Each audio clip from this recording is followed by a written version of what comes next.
Hello and welcome to Midnight Scribe's Creative Vibes, the show where we interview the best of the bronies and discover what makes them tick. Imagine, if you will, an animator and artist who does animations on par with My Little Pony. Someone perhaps known as Richard or Lionheart Cartoon. Does the name sound familiar? Well, it should. His video Children of the Night has gained nearly 25 million views. If you can't picture that, that's 24,999,910 viewers more than we'll get for this video. But it's fantastic for me to welcome Richard to the show. How are you doing? Doing good, thank you. That's good. I'm glad to see you're doing alright. And thanks so much for coming on the show. I know our producer Diane is raving behind the scenes right now about the fact that you're actually appearing on here right now.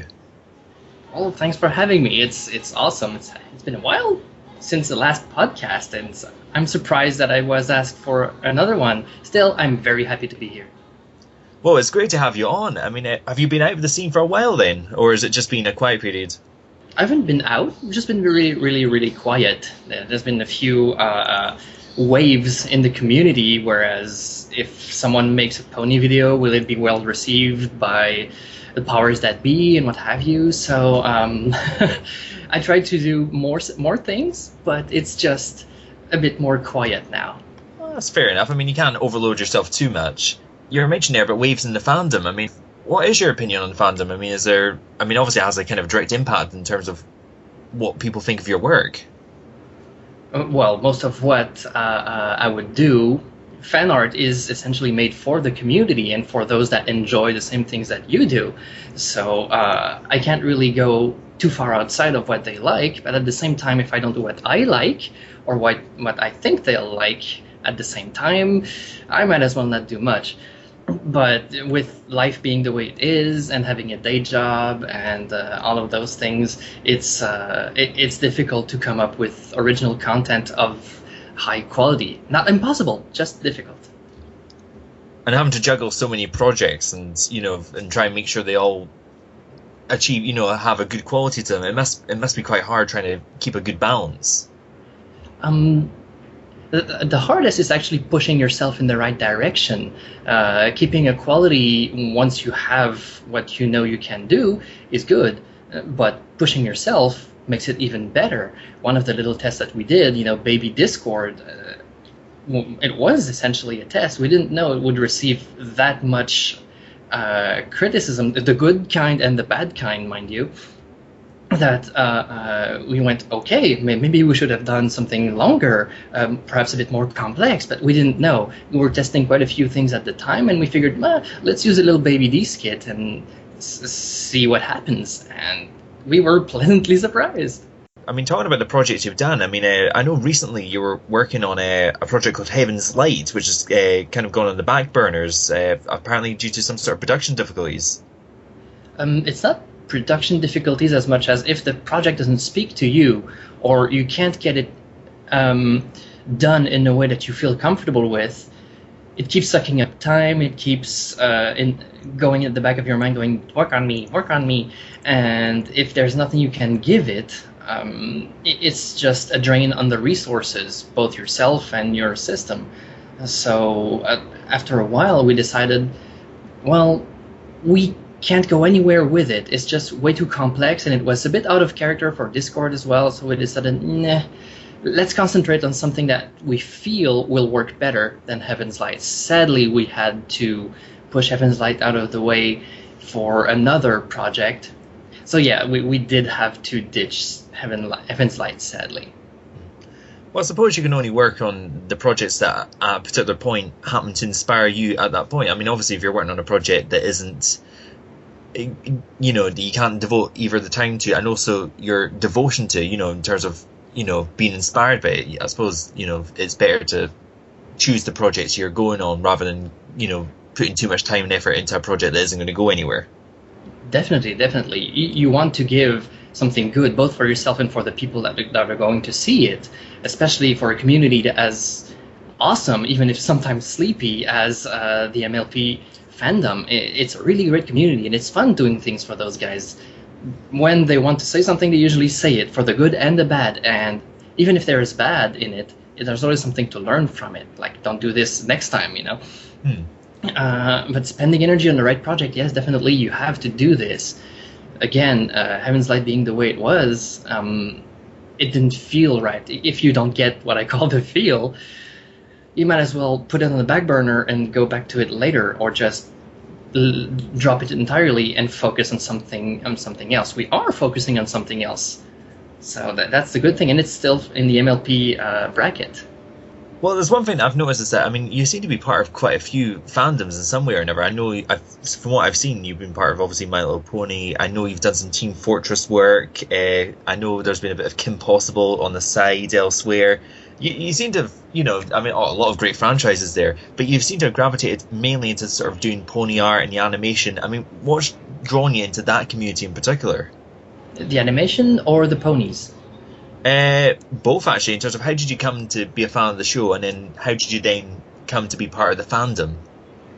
Well, without going too far back, I could say that I've been a fan of way too many things in my life. Way too many. Most of them being cartoons. I've loved them since I've been a kid. They've been given to me all the time, either on TV or DVDs, well, VHS tapes for those who know what it is. Everywhere there was animation, and I always loved something that was, you call it the underdog thing, but it's something that's sometimes a bit obscure, but known to a very few people, and suddenly it just gains in popularity. That's really weird. And Kim Possible was one of them. I was just, I went bonkers with KP. It was just nuts. It strangely enough, it helped me a lot in my art, and I'm really grateful for that. And as for MLP, it was a bit along the same lines. However, strangely enough, I discovered the songs before the show. My wife was a really big fan of the original MLPs, and she loved those things. We still have some of her favorite dolls around here, the Little Ponies, and she was listening to Winter Wrap Up all the time, and I went, something's wrong here, because I see fan art everywhere. It looks really cute, but what's happening? So, of course, I start listening to some music online. There was some nice remix. I think the first one I stumbled upon was Art of the Dress, just a remix of Art of the Dress. And I was, oh, that's got a nice beat. So I find the original, and it's clever. And then, okay, well, let's watch an episode. I couldn't stop at one. I had to keep going, and soon enough, I had the whole, well, what was of the first season already out, all watched and under the belt, and everything is like, that's so awesome. I can totally identify with that. I mean, it's once you've had a little bit of My Little Pony, it snowballs from there. There isn't a stop point. There isn't. Once you start something, unless it's physically stopped, that there's nothing else being produced or that has been produced at the time, that's probably the only way we're going to stop. It happens on several shows we watch on Netflix from time to time. We find something, it looks really good, and then we start watching it, and suddenly it comes to a stop because it's either not produced yet or it's just done. It was the same with MLP. I had to stop because there were no more episodes to watch. And after a while, some ideas started sprouting, and it was suddenly fun, and we happened upon a song that just seemed to fit with one of the characters after season 2, and it's like, oh, cool. And it went on from there. And so, and from there, obviously, you've come to do sort of animations. I mean, obviously, I've mentioned the intro about Children of the Night, which is blown up on YouTube. I mean, 25 million views. I mean, that's a mammoth number of people to have watching. And like, how did that, I mean, it's such an excellent animation. I mean, how did the process come about in terms of how do you actually go about animating a piece of work? Originally, we made that for portfolio purposes. We wanted to show prospect studios and possible place of employments that we knew me and my wife knew our stuff in terms of animation. So we picked a song that we kind of liked, and we let it mull over for a while. And once we found a nice venue and idea, and we had a small scenario in our heads on how things would proceed, then we made a board and we put it into animatic form on a music, which is the first thing that we published on YouTube.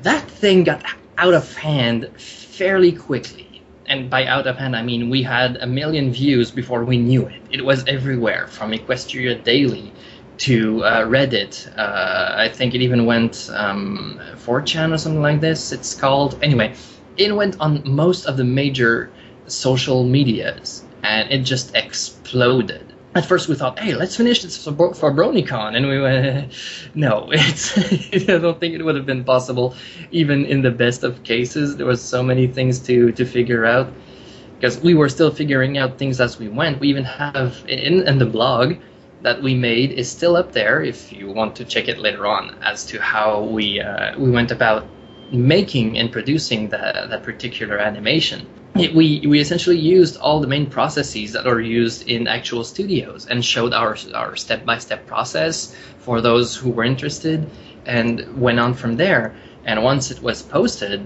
it just kept going, and I don't want to go Energizer on it, but it was just nuts. When we hit the 10 million marks, all the blood drained from our faces. Like, it's impossible. We can't be that good. So did it just, like, obviously you're saying you did the video for portfolio purposes, but so this success was completely unexpected? Totally. The song itself, we didn't know if it was still around in terms of pop culture references, because well, I won't go into its origins because it seems to be pretty murky. Some people say it's from Edgar Allan Poe, others will go, it's the song from Hocus Pocus. It seems like it's a poem in a way, but it's been sung, it's a song, and it's been sung by Kate Covington, which did an amazing job. Her accent fits Luna perfectly, so we just went and used that. And everyone seemed to love the song. It was something nice coming out of nowhere that suddenly got to the people's heartstrings for some reason. We did not expect this whatsoever. The moment the animatic went out, people just couldn't wait, and that was a lot of pressure for something like this, not even complete, to be judged like that. It put a lot of pressure, and it's probably one of the reasons too that it came out the way it did, which is, it's a good thing, but it's we can all live better without too much pressure. Oh, definitely. A little pressure is great, but if you have too much, you do just tend to buckle. And yeah. But you've certainly done well for yourself. I mean, obviously, through that animation and from the animations you've done since, you've made a name for yourself in the community. And, and as an animator, yourself and your wife, as a team, have been, extremely respected in the community for the work you've actually been producing. Both the studio stuff and the more amusing stuff you've done. I would be daft, at least not to mention Badonkadonk. I'm sorry, but you're not getting away out of this interview without at least talking about that, because what was going through your head when you made that video? A very big derp. Well, see, that comes as a bit of an anecdote as well. While we were making Children of the Night, right after BronyCon, we got contacted by a guy named Michael Brockhoff, yes. And he asked us to work with Lauren Faust and John Delancey and himself, with Tara Strong as well, on the Brony documentary, to make some little animations. And, well, considering that we got suddenly put on the spotlight thanks to even just an animatic, we said yes. And after a while, we got access to a few things from there, and after seeing the documentary, it was really nice. And there were also some little snippets in the extras where they were filming Tara Strong listening to the Badonkadonk song, and someone in the background said, we should ask Lauren to animate that. But I picked up on it and decided, using that nice little brain dirt that I got, straight up fresh from animating Children of the Night, I decided to pick up the song, take the caricature of Tara Strong that we had made for the documentary, use this and make her dance to her own song. But such a great idea. I mean, it is incredibly funny to watch, and I know for a fact that our producer has been playing that song non-stop. Every time I go round to her house, she plays it at least 4 or 5 times, just in the background, kind of like a subliminal message, just so, like, I'm there, just trying to do my normal thing, and I just hear, Tara Strong's got a nice badonkadonk, Tara Strong's got a nice badonkadonk, and that is now stuck in my head. So thanks a lot for introducing that into my life. Oh, well, I can't take all the credits for it. I didn't write the song. I just put some little animation on it. It's not even perfect. It was done a bit fast. It was just cute for as much as I needed an outlet after having animated in Flash for so long. I needed to animate with my hands, not traditionally, but using a program where it's hand drawn. So I did that just to make sure that I didn't lose anything in terms of drawing skills. And it was really nice. It was really fun. The most fun part to animate this was not the badonkadonk, but the hair. Animating Sarah's hair flowing. I love animating those things. So, I mean, obviously, we know that the inspiration from, you just mentioned the story behind Badonkadonk. I mean, in terms of it, like, what happens to inspire you in terms of animation or art in general? Like, are there particular artists that inspire you, or is it just particular random events like that occur? Well, if there was a recipe to get inspired, everyone would be doing it. I don't have a recipe myself. Sometimes an idea will just come around. It might or might not work. But I have a very, very slow cooking sequence for all the ideas I've got. For some reason, it takes a long time to get off the ground. Not because they're necessarily bad or because I'm lazy. It's just that if it doesn't speak to me right away, it has to grow. It has to get it. When it's ripe, you know it. If it just gets spoiled, then maybe it wasn't that good of an idea to start with. So that's kind of a bit of a sad thing, because I'm trying to get something that will both further myself in terms of art and give something that is worth the quality that I want to put into it, which is a very hard thing to come up with. Oh, entirely. I mean, obviously there's always going to be a judgment call between the work that you're currently doing, the effort you're putting in, and the results that are going to come out at the end. It isn't necessarily always going to be that perfect marriage. Well, unless I'm doing something sequential, I can, because I have the opportunity to, better myself, to do something that wasn't done before, or better than what I did before. If I were to take the quality of Children of the Night and transpose it everywhere, well, it would always be the same thing. I'm not making a show. I'm just making small animations on the side. So if I want to keep that quality, well, then fine. I can produce something fairly fast. I need the ideas, but producing it won't be too bad. However, what's more fun is to come up with new things, show off a little bit of tech stuff, or just a new idea, something that you want to push forward and put in the foreground. It just depends, and it's that little drive that goes forward that makes things go a bit more slowly than they should be. Is there a particular project or idea that you're interested in pursuing but you haven't had the chance to do yet, or is there sort of projects in the pipeline that we don't quite know about yet? Well, there is a project in the pipeline right now. We haven't announced it yet. There's still a few things that need to be worked out. So yeah, we are currently using a song by Ponyphonic called The Moon Rises. We contacted the guy. We contacted Dane, and he said, yes, you can use my song. In fact, I'm going to make an exclusive version where I wanted to modify it just a little bit to make it more interesting. And we are currently working on animating all of that using our new little techniques and secrets. And we're hoping it's going to be finished next year. But yeah, we're hoping it's going to be finished in a timely manner. And from what we got from the few people we showed, the few finished shots that we have, we are very, very pleased with the results. Well, I'm sure we'll certainly all be looking forward to seeing the final product when it does come out next year. But chances are it will be. We want it to come out sooner rather than later, but we don't want to rush things as it almost happened with Children of the Night. We want to take the time to make it really, really nice. We went through several iterations already of our master puppets. We reworked the storyboard a few times, but this one actually works as opposed to what Heaven's Light could not do. This one actually does. Well, that's great to hear. I mean, obviously, like we were saying earlier, you want the project and the ambition behind it to marry and for the results to reflect that. Mm-hmm. But I'll tell you what, if we take it back a bit and actually go back to actually what brought us all together, which is the show, My Little Pony. Because although we've talked about kind of how you got into the show and about the fandom and so on, in terms of the actual show itself, I mean, do you happen to have a particular favourite pony or episodes? The best episode, the one that really struck with me, were the ones from season 1. The Stairmaster is still an episode I enjoy to watch. For some reason, it's It's everything. It's a Fluttershy episode, and she was my favorite for a while. But I don't have much in terms of connections as much as I would with Twilight. I love books. I have comic books, but they're still books. They're those hardcovers, European books. I really love them.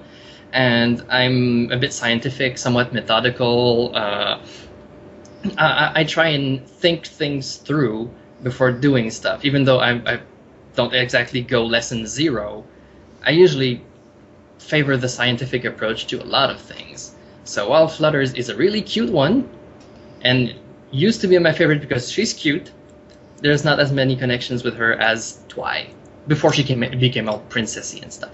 Well, it's good. Well, I mean, certainly a lot of people, whenever they talk about their favourite ponies and so on in the show, they always bring about the personal connection. And do you think, I mean, obviously every fandom will have an element where the people who watch it connect with the characters in that way.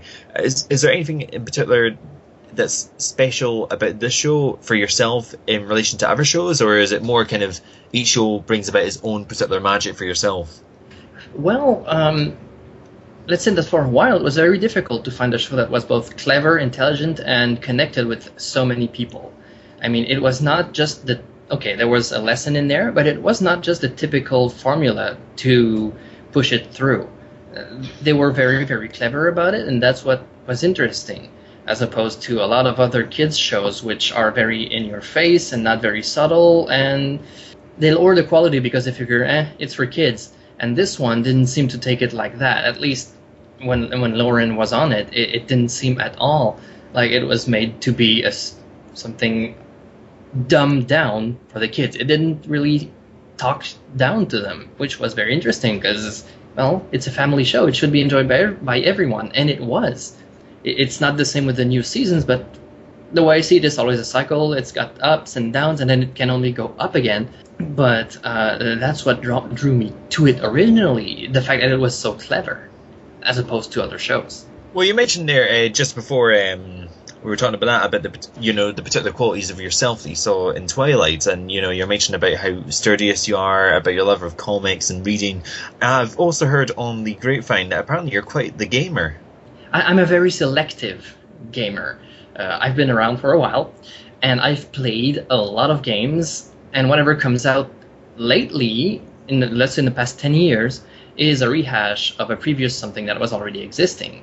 I have a nice library in my mind of a lot of stuff, a bit of an encyclopedia, if you will, of gaming evolution. And I have references to a lot of stuff that have been done that can be made better, for example. I worked in video games for 10 years, so I do know my stuff. But in terms of gaming, it's difficult for me to find something recent and new that's also at the same time enjoyable, and which I will devote myself as much as I used to. I'd say, yeah, most adventure games, the point-and-click adventure games of old, those are the ones where I probably put most of my time. The only other one that would be close to that would be Kingdom Hearts on the PlayStation 2, the original one. Well, my producer has actually just exploded in the booth after hearing the words Kingdom Hearts. Because she is obsessed with those games. With good reason. They are fantastic games. But in particular, she loves those games like nothing else. So I've got a sneaky feeling you two are going to get along very well. What really made me love those really was all the fact that it was a very, very clever crossover all the way around. It was really nice to see things like this happen, because in fanfics it's everywhere, but in video games not so much, except maybe if you count Marvel vs. Capcom, those type of fighting games, whereas in that one, in Kingdom Hearts, you would actually visit the worlds, or at least a part of the world, and actively be trying to save it. That was really, really interesting. I loved that. So, just out of curiosity then, just as a sort of final question before we wrap up, would there be, do you reckon there'd be a potential for a My Little Pony mashup with another show or another franchise? And if so, is there a particular one that you reckon might stand out? It's a very difficult question, because I've got all of those fanfics that I've been reading, just trying to get to the front of my mind. It's pretty crazy. I guess the best answer is, right now, I don't know. I can't off the top of my head come up with one. I love the show as it is. It doesn't really need more as much as more of that cleverness that made it so unique at first. Being mixed up with something else, unless, you know, it happens naturally, would only feel contrived. Well, that's entirely fair enough. I mean, hopefully the quality of the show will improve in the next few episodes or at the end of the season. But I think it's about time we'll have to wrap it up for just now. Firstly, thanks for coming on the show, Richard. It has been absolutely fantastic having you on. Oh, thank you very much. It was great being here. Thanks for having me. Oh, no worries, no problem at all. Just out of curiosity, where can we find you on the internet? Well, I have a DeviantArt account, which is lionheartcartoon.deviantart.com. Also, all of our videos are on the DuoCartoonist channel on YouTube. Oh, no worries. Well, I'll tell you what, for those that happen to be listening, we'll put all those links down in the description below, so you'll be able to see precisely all the stuff that Richard and his wife have been up to lately. And trust me, there's some great stuff that you're missing out on if you haven't seen it already. But my thanks to Richard for coming on to the show. Thanks to you guys for listening. If by any chance you might be interested in taking part in the show or giving us a little bit of feedback, well, there's a couple of ways you can get in contact with us. We have a Facebook page at Highland Bronies, and of course we've got the YouTube channel where you're watching this video right now. The email is in the About section. You're more than happy to send us a wee email, give us some good advice. Perhaps if you're a creator that wants to get interviewed, or if you just want to say how great that interviewer Midnight Scribe is, oh, please, by all means, we love those emails. Please bring them in. We love them all. But I've got to wrap up the show there for tonight. But tune in next week when, well, I know who's coming up next, but I don't want to give it away too much. So, as always, the final word from Midnight Scribe is, as always, please subscribe.